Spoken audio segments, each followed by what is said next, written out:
नांदेड येथे KSRFI Maharashtra state karate championship स्पर्धा दिनांक 21 जुलै रोजी पार पडली। या स्पर्धेमध्ये जळगाव जामोद येथील कराटे प्रशिक्षण वर्गाच्या विद्यार्थ्यांनी सहभाग घेतला होता।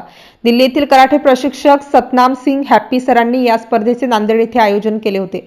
सदर राज्यस्तरीय कराटे स्पर्धेमध्ये आपापल्या वय आणि वजन गटांमध्ये जळगाव जामोदच्या कराटेच्या विद्यार्थ्यांनी घवघवीत यश प्राप्त केले।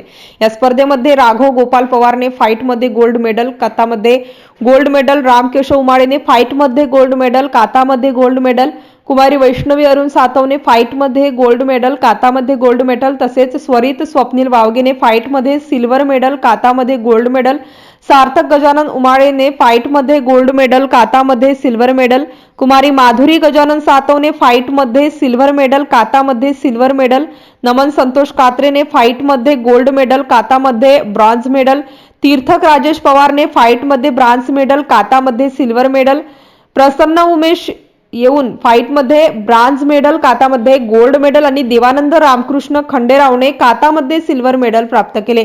सर्व पदक प्राप्त विद्यार्थी आपल्या यशाचे श्रेय कराटेचे मुख्य प्रशिक्षक राजेंद्र कुमार आटक सर आणि आपल्या आई वडिलांना देतात। सदरहू विद्यार्थ्यांचे सर्व स्तरावरून कौतुक होत आहे। MCN न्यूज मराठीकरिता दिलीप इंगळे, जळगाव।